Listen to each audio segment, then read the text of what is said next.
Doutora Janaína Pascoal, 2 minutos e meio para as suas questões. Obrigada, Excelência. Cumprimento a senhora presidente. Presidente, no início da fala de Vossa Excelência disse que 2015 foi um ano difícil em virtude da crise no exterior, sobretudo nos Estados Unidos.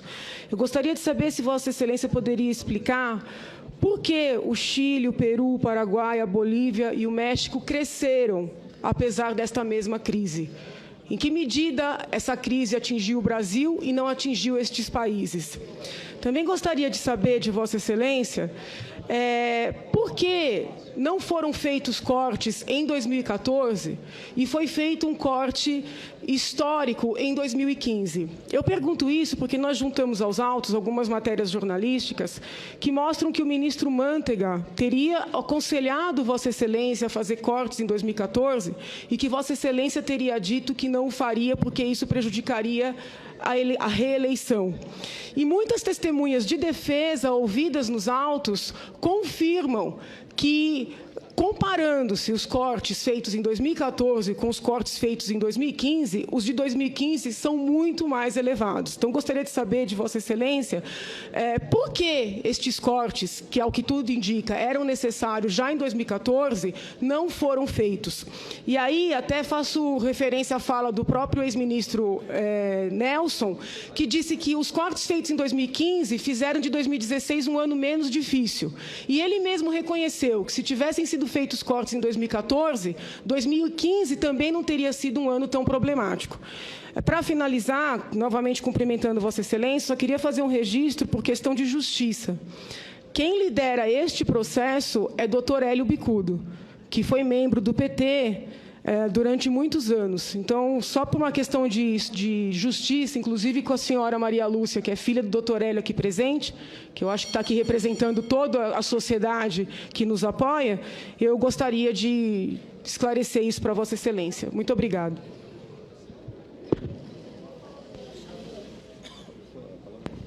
Sem gestos, por gentileza. Os outros todos. Senhora presidente. Pois bem, respondendo à doutora Janaína.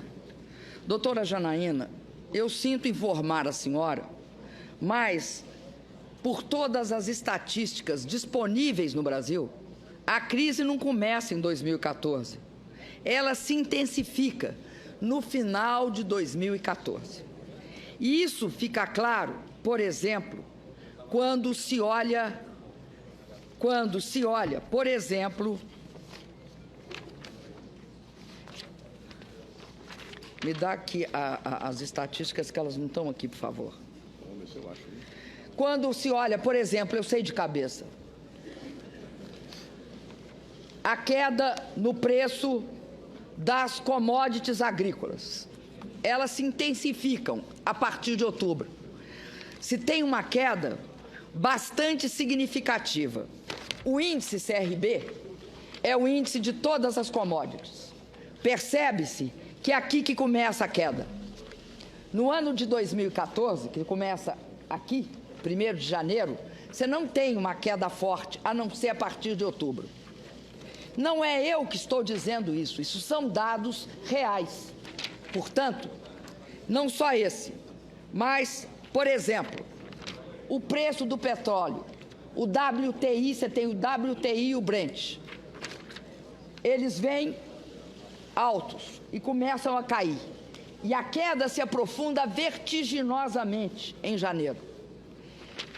Quase todas as commodities no Brasil tiveram esse comportamento. Algumas tiveram um comportamento diferenciado porque começaram a cair em setembro. Mas a grande maioria começa a cair em outubro e se intensifica em janeiro. E de forma pronunciada em janeiro, onde há a maior queda em todos os países do mundo na área de commodities. Isto não foi eu que escolhi. Nós vivemos, no período de 2014, uma transição entre uma fase do ciclo, que era, enquanto o mundo desenvolvido, onde tinha começado a crise em 2008 e 2009, afundou em 2008, 2009, 2010 e 2011, nós continuamos segurando e não afundando. A partir de um determinado momento, nós tivemos uma queda brutal. Essa queda brutal começa no final do ano de 14, a partir de outubro de 14, e se intensifica e torna-se extremamente pronunciada. É só ver o desempenho dos preços a partir de janeiro. A partir de janeiro, por exemplo, o petróleo afunda, sai daqui, em outubro, e cai aqui, no dia entre janeiro e fevereiro de 15. Considerando que o petróleo, o minério de ferro, tiveram um comportamento parecido e que o comportamento das commodities agrícolas vinha desacelerando a partir de setembro, começa o mais forte em outubro e despenca a partir daí, nós temos um cenário de extrema preocupação econômica, que de repente coloca diante de nós as dificuldades que é gerir o país no momento de uma intensificação dessa natureza. Eu acredito, advogada Janaína, eu acredito que nós teríamos conseguido superar esse processo se por acaso tivesse havido menos politização na tentativa de inviabilizar o meu governo, que começa, senadora, logo depois da minha posse. Aliás, minto, logo depois da minha eleição.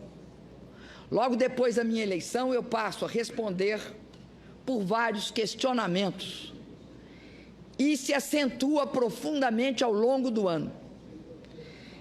Por que eu não consigo uma alteração rápida nas condições econômicas do país? Por um motivo muito simples, senadora. Porque há a conjunção de duas forças. A conjunção de uma força que aprovava gastos no momento que tinha de estar aprovando ajustes, que vinha do ex-presidente da Câmara, Eduardo Cunha, e da minha oposição, que não aprovava nenhuma das pautas de ajuste porque apostava no quanto pior, melhor. Acho, senadora, que é uma experiência para o futuro desse país.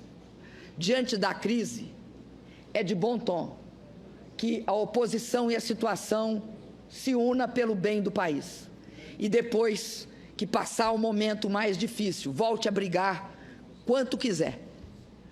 Porém, o que não é admissível é que, diante desse fato, que era a chegada das consequências da crise no Brasil, e lembro que a crise, a primeira fase dela, que acontece em 2009, nós conseguimos superar em 2010. Em 2010, nós crescemos 7%. Nós conseguimos isso 11, 12. Nós só não, a China também. A China teve o mesmo processo. A China segura a taxa de crescimento. Vai despencar a taxa de crescimento da China na mesma hora que a nossa despenca.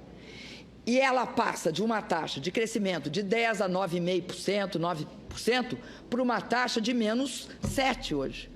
Considerava-se uma taxa de menos 7% para a China um verdadeiro absurdo. Ninguém esperava que isso acontecesse. Então, há que entender esse processo. Ou se entende esse processo, ou nós vamos continuar fazendo mal para nós mesmos. E fazer mal para nós mesmos é nunca reconhecer que tem uma crise. Para a senhora ter uma ideia, eu, no início de 2015, quando visivelmente as receitas despencavam, começavam a despencar. Por quê? Porque o petróleo caía e nós somos sensíveis. nós ainda somos um país sensíveis a commodities. Quando isso acontecia, nós ficamos brigando por conta da eleição que tinha passado. E tentaram sistematicamente impedir que se aprovasse as necessárias medidas de recomposição. Essas medidas não foram aprovadas, foram parcialmente aprovadas e embutiram nesse país uma crise de proporções gigantescas. Acho que todos nós aqui somos responsáveis perante a nação. Acho que não é possível acreditar que num processo intenso de queda da atividade econômica, como o que acontece em 2015 no Brasil, seja por geração de expectativas negativas, que elas funcionam, de queda da arrecadação diante dessas expectativas negativas, a gente fazendo o maior esforço. Tanto que fizemos esse esforço, que eu quero dar uma única estatística. Supunha-se que em 14 nós fechamos o ano com menos 4 bilhões de dólares de déficit comercial. Ao longo de 2015, o governo fez um grande esforço e conseguiu um superávit de 19,5 bilhões de dólares. Soma 19,5 bilhões de dólares com menos 4, nós fizemos um esforço, na verdade, real de 23 bilhões de dólares. O que era absolutamente inesperado, e aqui aproveito e cumprimento o senador Armando Monteiro, que liderou esse processo. Então, advogada Janaína, é absolutamente imprescindível que o país tenha uma dose de realismo quando se tratar das finanças públicas e não ache que é possível ficar nessa disputa, que de um lado se diz o seguinte: 3 decretos de suplementação e transformar o Plano Safra de agricultura comercial e familiar e penalizá-lo, criminalizá-lo, e depois, quando eu não apareço, dizer que se eu não estava lá, eu era amiga do Arno e aí eu estava comprometida, e depois descobrem que o Arno não estava lá. Não é possível utilizar para a gestão de um país desse tipo de política e de posicionamento. Nós temos de aprender que não é possível repetir esse tipo de politização diante da crise, porque isso só faz aprofundá-la. É irresponsabilidade perante o povo brasileiro e é irresponsabilidade perante a todos nós. Por isso, o que eu digo é o seguinte: a crise não passou, não. Se não se tiver responsabilidade diante de 2016, ela continuará e se aprofundará. E não pensem que dá para chegar, a não ser que queiram parar. E aí, o pessoal aqui, senadores ligados ao agronegócio, quero alertá-los. Continue tratando dessa forma o Plano Safra, que haverá a maior queda na produção agrícola desse país. É isso que conseguirão com esse tipo de criminalização. Isso não é correto, não faz bem ao país, também não qualifica nós, nem como situação, nem como oposição.